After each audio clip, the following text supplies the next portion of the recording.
Alrighty guys, I'm going to be showing y'all how to change out your seat cable on first gen 4Runner.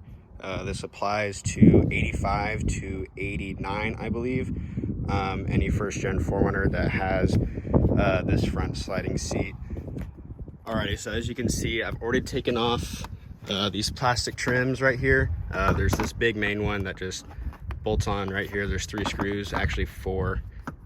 And then as well as the bolt covers for the bottom. This is a little bit trickier to get out because there's a screw on the back side of this. So you're gonna have to manipulate the seat forward. You're probably gonna be doing this job if your seat doesn't slide forward anymore when you pull this lever. So as you can see, you pull it, it doesn't slide forward at all.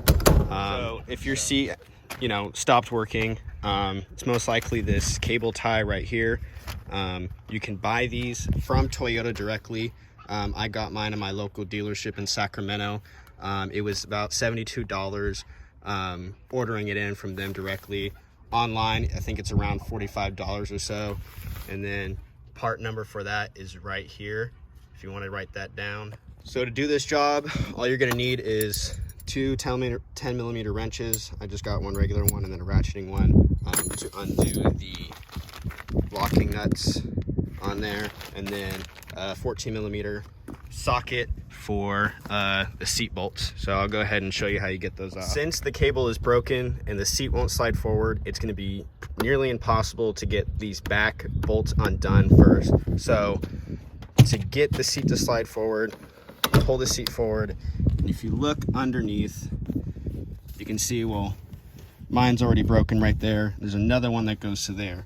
Well, the mechanism is supposed to sit right, that wire's supposed to go right in there. So what you can do is you can get like a screwdriver or whatever, just put your thumb, pull it like that, and boom, the seat will slide forward. And then this exposes the 2 rear bolts. So I would recommend doing the rear bolts first, and then once you get those undone, you can just scoot the seat back and get the front ones. 14 millimeter.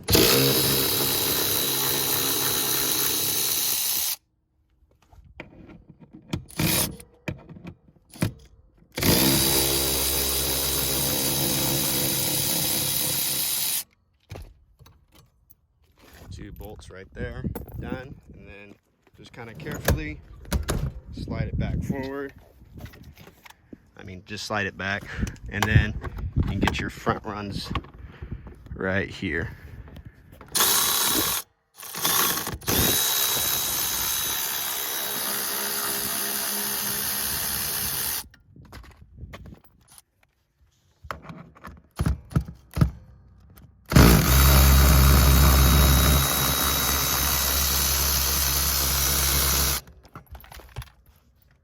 Alrighty, and then all you gotta do is pull the seat right out. Alrighty, now that you got your seat out, you're going to flip it over or somehow just be able to work on the bottom of it. I just kind of set mine in like that, just sitting there. So to expose the cable fully to get it apart, on this side that sits right next to the center console, there's going to be a plastic trim cover with 3 Phillips screws in them. I already went ahead and took them out, and then that exposes the cable that runs all the way back to here. And then there's 2 more Phillips screws right there holding in the cable bracket. So I'm gonna go ahead and remove that and then show you guys how to get it off the locking nuts here and here. All right, so remove those 2 screws. Be careful you don't lose them. They're super small. They're probably gonna be pretty easy to lose, so just find a good spot for them. And then here, I already undid this side earlier, but for the same way, you're gonna have to put 1 wrench here, another wrench here, and just undo them and slide it out from its bracket right here while also pulling this wire out. You might have to stick a screwdriver in this little clamp right here to pry it open to get the cable out. So I'll go. It's kind of hard to do this one-handed, but it does somewhat work. Oh, that was pretty easy. And then you're gonna have to find something. I'm gonna have to find something to pry that open. I just got a knife, probably want to use a screwdriver or something you don't really care about that'll scratch it, but just open that up just a tiny bit. You got your cable right out. So this comes off. There's a dog tie right here. Looks like I can just probably slide it out. Boom, got it. And then over here, you're gonna have to pry this little clip up right here to get the cable out. Let's see. This is probably not the most professional way to do this. All right, so got that old seat cable, if you want to call it, for the sliding mechanism, and then we're going to get our new part and compare, make sure it's same size and everything. Alrighty, so I have the old cable here, new cable here. Brackets look identical to each other. They both have a little clip right there, exact same size. Everything lines up perfectly. There's a short and long one on this top end right here. Those look exactly the same. Locking nuts look exactly the same. So we're gonna go ahead and install this.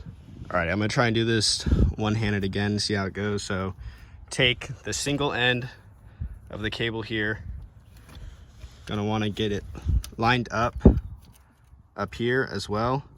Make sure this drop end right here goes on the bottom, or I'd say top of this lever, because you're looking at the bottom.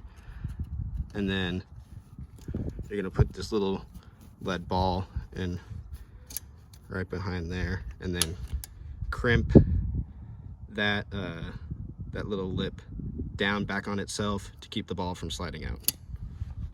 All right, so got that lead ball down in here, crimped this tab back down onto the frame, screwed in this bracket, make sure that lip is facing up towards the seat. And now we're going to run the cable under. I'm gonna sneak it in back under this little dog clip here, and then we're going to attach it to the two brackets up here. Alrighty, everything is installed. Make sure you tighten these clips down accordingly, so the ball doesn't fall out. So you can see, kind of squeeze them just back together. Everything's set, it's not moving around, it's not gonna get caught in this running cable. Now you're ready to put the seat back in. All right, so you're gonna want to engage the sliding action of the seat. You can push on this tab, or pull here like this, slide this seat down, and then go over here and do the same as well. Just be careful, because this is under tension from the spring, so you don't wanna cut your hand open. And then this will put tension on these cables, and then you want to adjust them accordingly, not make them too tight, nice and snug. And then all you gotta do is just push these back forward and lock them in. Alrighty, so once you get your seat in, go ahead and bolt in the two front seat bolts about in halfway, so you can just get the seat in there. You're not gonna wanna bolt them in all the way, because you're gonna wanna be able to move the seat just a tiny bit to make adjustments to get those bolts in. And then once you get those two front ones in, you're good to go. You can just go ahead, and now look at that. The seat slides forward. And like I said, you're gonna not want to bolt them in, so you can still make adjustments to line up the seat with the holes in the car to put those bolts in.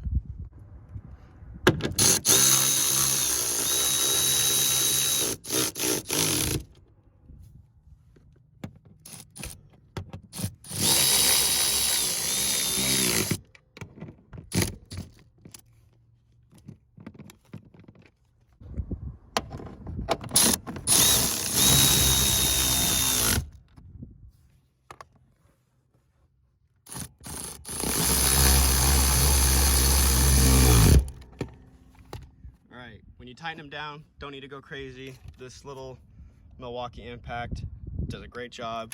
Has a little ratcheting effect as well. I find it just perfectly torques it right down. Doesn't be crazy tight. Just give it a good shake.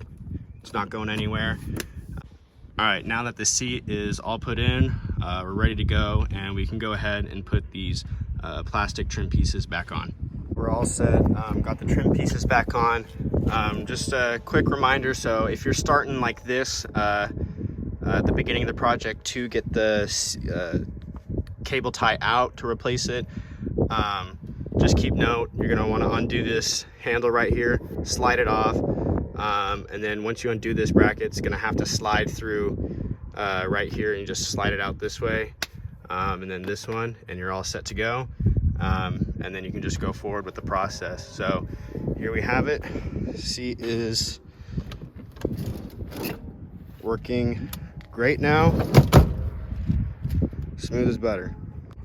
So this is my first video, probably going to be out of many. This is my 1987 Toyota 4Runner SR5, fully loaded. There's a couple things I'll do videos on what I've already done to this truck. I've had it for about 4 years now. Going to be doing a 2000s Tacoma e-locker swap here pretty soon. I'm going to do a video on that, recording me doing the process. It's going to be the first time I've ever done anything like that. So you're learning as much as I am. But yeah, this is it. I'll be doing a video on my front suspension here, just kind of going over it sometime. It's a Blazeland kit, and that's about it. So if you guys want to go ahead and subscribe, I'll try to be posting some videos here soon. Also, I'll link my Instagram down in the description. I have a 4Runner account dedicated exactly to this 4Runner. It's where I post most of my things about the 4Runner, what I'm doing to it, what's going on with it. Have a pretty strong following going on there. So I'll go ahead and put that in the description for you guys to follow if you use Instagram. But yeah, stay tuned for more first gen videos, and start putting out some more here soon. Alrighty, and thank you for watching.